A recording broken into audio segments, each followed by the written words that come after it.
Assalamualaikum warahmatullahi wabarakatuh. Selamat datang di channel Ibu Atika Fedayanti dalam Sejarah Indonesia. Oke, sudah siap belajar sejarah hari ini?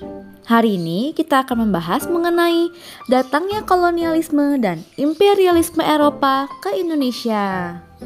Minggu lalu kita sudah membahas apa itu kolonialisme, apa itu imperialisme, dan minggu ini kita akan belajar lebih luas lagi. Yang pertama, ibu ingin mengenali nih siapa saja penjelajah samudra. Yang pertama ada Spanyol, yaitu Christopher Columbus, Hernán Cortés, dan Pizarro.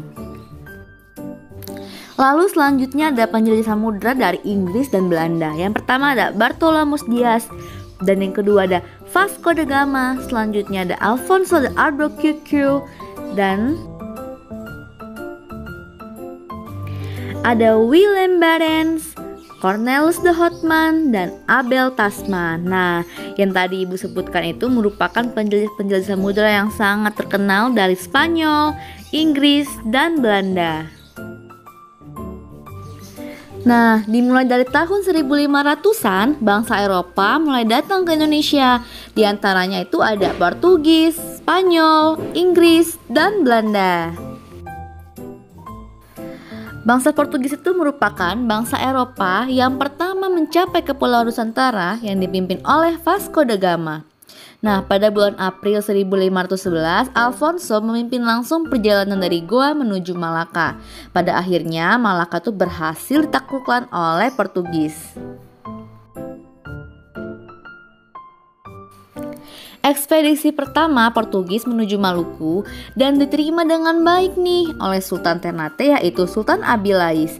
Kenapa disambut dengan baik? Karena nih si pasukan Portugis menunjukin keterampilan mereka dalam berperang, yang dimana kebetulan banget Ternate dengan Tidore itu lagi bermusuhan.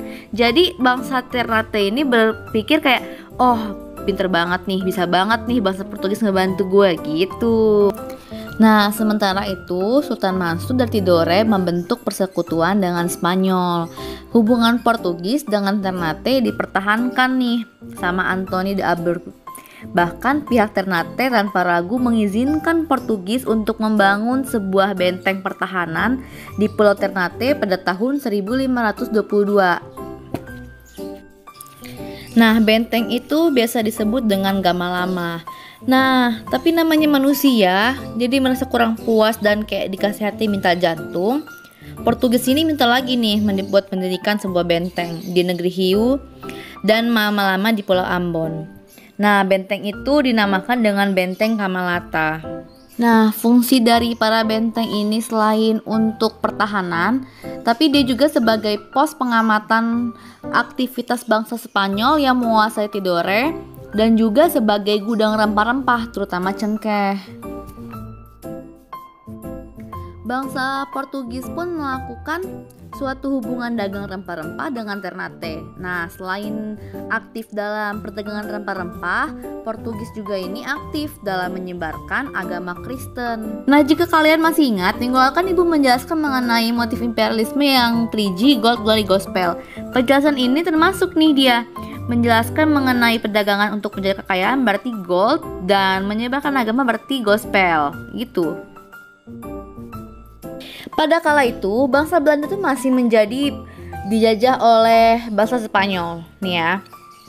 Nah, namun terjadi sebuah perang yang dimana perang tersebut itu malah menjadi perang kemerdekaan bangsa Belanda, yang mengakibatkan bangsa Belanda ini berhasil melepaskan diri dari bangsa Spanyol.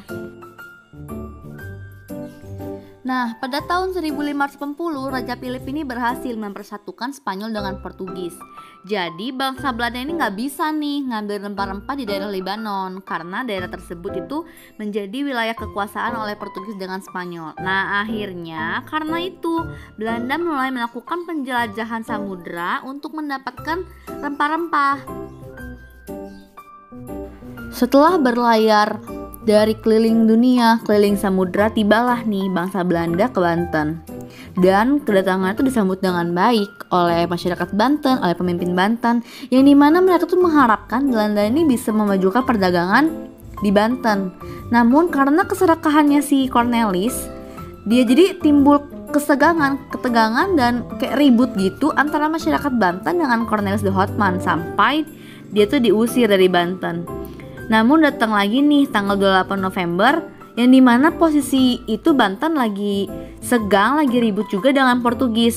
Nah, posisi ini dimanfaatkan oleh Van Eyck, yang dimana Van Eyck ini mengambil hati banget masyarakat sampai-sampai kapal-kapalnya bangsa Belanda tuh diisi penuh dengan rempah-rempah. Tapi bangsa Belanda tuh nggak hanya di Banten, dia juga ada di Maluku. Karena berhasilnya Belanda melakukan perdagangan rempah-rempah, jadinya Belanda melakukan perdagangan Indonesia yang mengakibatkan persaingan di antara pedagang-pedagang Belanda sendiri. Nah, tahun 1602, kongsi dagang Belanda ini bersatu menjadi satu yang disebut dengan VOC atau Verenigde Oost-Indische Compagnie. Nah, jadi sebenarnya tuh apa sih tujuan dibentuknya VOC itu sendiri? Coba kalian jawab. Terus tulis di kolom komentar 5 tercepat, Ibu kasih nilai 10 poin. Jangan lupa untuk di capture, kirim buktinya, kirim ke Ibu ya. Untuk dapat dilaksanakan tugasnya dengan leluasa, VOC itu diberikan hak-hak istimewa yang dikenal dengan sebagai hak oktroy, yang isinya itu adalah, coba kalian jawab isinya itu apa? Kirim jawabannya itu ke chat Ibu. Jangan tulis di kolom komentar, tapi kirim chat ke Ibu. Dengan kekuasaan yang istimewa, Belanda tuh berhasil merampas benteng Portugis yang ada di Ambon. Dan benteng itu diberi nama dengan pihak Belanda jadi Benteng Victoria, yang artinya itu ialah kemenangan. Karena keberhasilannya juga, Belanda sampai mengangkat seorang gubernur untuk pertama kalinya, yaitu Pieter Both, dengan masa jabatan 1610 sampai 1614 di Ambon. Karena pihak Belanda ingin memindahkan pangkalan dagangnya itu ke Jayakarta, yang mengakibatkan pertentangan serta selisih paham, tapi perselisihan itu dimanfaatkan oleh Jan Pieterszoon dan berhasil merebut Jayakarta.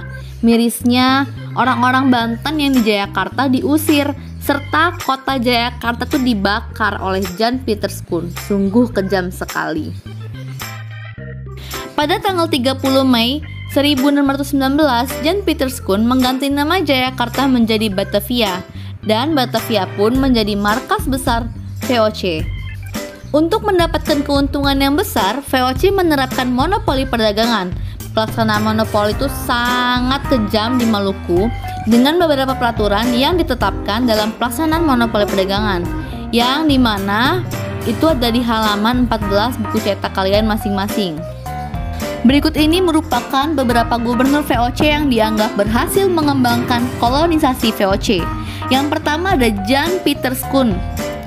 Beliau ini menjabat dari tahun 1619 sampai 1629, yang merupakan dia ini pendiri kota Batavia atau sekarang adalah Jakarta. Yang kedua ada Antonio van Diemen yang menjabat dari 1636 sampai 1645. Beliau memperluas kekuasaan VOC ke Malaka, dan beliau juga melakukan misi pelayaran ke Australia, Tasmania, serta Selandia Baru. Yang ketiga ada John Maskelyne. Beliau menjabat dari tahun 1653 sampai 1678 dan memperluas wilayah VOC ke Semarang, Padang, dan Manado. Yang terakhir adalah Cornelis Biilmann yang menjabat dari tahun 1681 sampai 1684, berhasil menghadapi perlawanan Sultan Hasanuddin dan mengalahkan Sultan Ageng Tirtayasa.